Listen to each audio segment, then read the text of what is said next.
Chers amis radicaux, je ne peux être physiquement à vos côtés aujourd'hui, mais je tenais à vous dire ces quelques mots, à vous les délégués de cette importante convention nationale du PRG. Et je le fais ici depuis l'Assemblée nationale, où nous nous efforçons, avec Sylvia, avec Janine, que j'embrasse bien affectueusement, de porter avec conviction et détermination les valeurs et les combats que nous avons en partage, dont notamment le droit à une fin de vie libre et choisie, combat qui, vous le savez, m'est particulièrement cher et qui nous est cher depuis longtemps, avec l'engagement précurseur du sénateur radical Henri Caillavet. Je veux aussi saluer bien évidemment Guillaume et l'équipe de la direction nationale qui fait un très bon boulot. Et je veux aussi évidemment saluer la délégation de la Charente-Maritime, nombreuse aujourd'hui, et dont la nouvelle équipe de direction a engagé un travail remarquable de développement de cette fédération. Alors oui, chers amis radicaux, nous sommes la gauche républicaine et laïque. Cette affirmation, qui est une fierté, est aujourd'hui une réalité qui aurait pu passer comme presque saugrenue il y a quelques années, tant la gauche était historiquement, intrinsèquement, indissociablement liée à la République et à la laïcité. Parler de gauche républicaine et laïque, c'était presque faire un pléonasme, une tautologie, un truisme. Ce truisme n'est plus un totem pour une partie de la gauche française. Au contraire, c'est devenu un tabou. Et c'est préoccupant pour le rassemblement qui doit continuer à être recherché, mais bien évidemment pas à n'importe quel prix, c'est-à-dire pas au prix du renoncement et du reniement de nos principes fondamentaux. Insidieusement, de manière plus ou moins avouée, une partie de la gauche a renoncé, a abandonné la défense de nos principes républicains.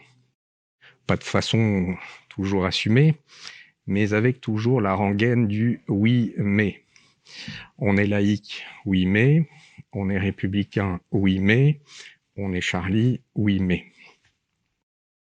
Alors oui, une partie de la gauche a cédé à l'idéologie du wokisme, de la cancel culture, de l'intersectionnalité, de l'indigénisme, du racialisme antiraciste, du néo-féminisme en non-mixité et autres barbarismes de ce genre.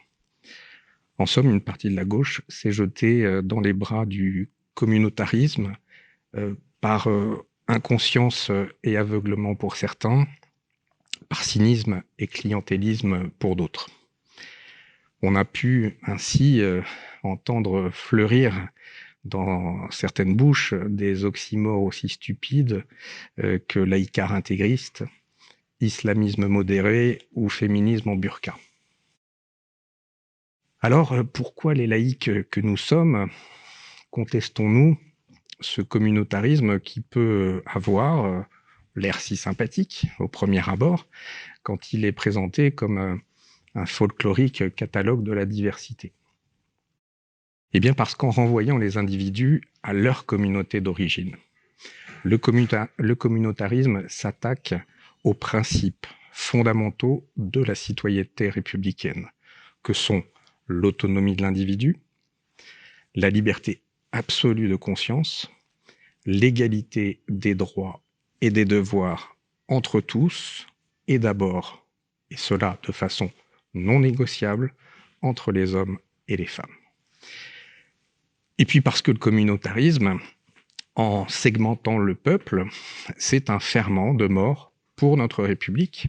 C'est un pistolet braqué au cœur de l'école, pour reprendre l'expression de Jacques Julliard.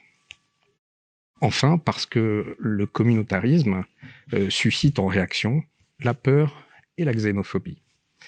Parce qu'il nourrit en retour l'extrême droite, qui, avec un incroyable culot, a opéré un véritable braquage, un détournement de la laïcité. Parce qu'on a envie de crier non, pas elle, dont l'histoire se confond avec la défense d'une identité blanche, catholique, apostolique et romaine. Non, pas elle, qui ne vise qu'à stigmatiser les musulmans de France, dont l'immense majorité ne souhaite rien d'autre que de vivre en citoyens comme les autres. Alors oui, notre rôle est de protéger l'universalisme républicain qui est de plus en plus pris dans les mâchoires de la tenaille identitaire et dont il faut le délivrer. Chers amis, ne nous laissons pas impressionner. Ne nous laissons pas paralyser par ces nouveaux bigots inquisiteurs qui ont créé le concept sournois d'islamophobie, qui vise à condamner comme raciste toute critique de l'islamisme radical. Ne nous laissons pas paralyser par ces manipulations sémantiques et dénonçons l'islamisme qui instrumentalise l'islam et qui prend les musulmans en otage quand il ne les massacre pas. Et comme cela a toujours été le cas dans notre histoire, levons-nous face à tous ces fondamentalismes, face à tous ces obscurantismes qui visent à éteindre les lumières, notre esprit des lumières.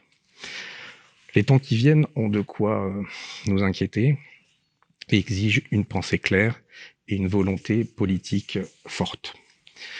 Nous devons porter le drapeau de cette République debout, de cette République laïque, de cette République fraternelle, de cette République universaliste et rassembleuse telle que nous l'aimons. Vous pouvez compter sur moi pour porter avec vous l'étendard de ces valeurs, l'étendard de nos valeurs. En conclusion, je sais que Richard Malka a participé aux travaux de la Convention et je voudrais dire tout le respect et l'admiration que j'ai pour lui, pour ses combats et pour son courage. Et à cet instant, lui qui a été et qui est l'avocat de Charlie Hebdo, je pense à ces mots de Charb.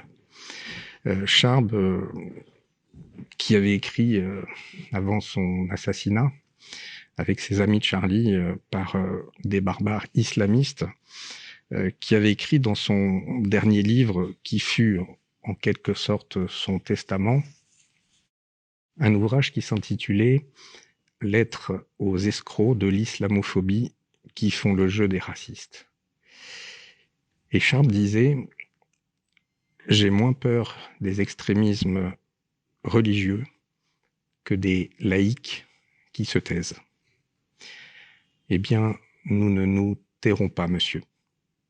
Merci à vous tous.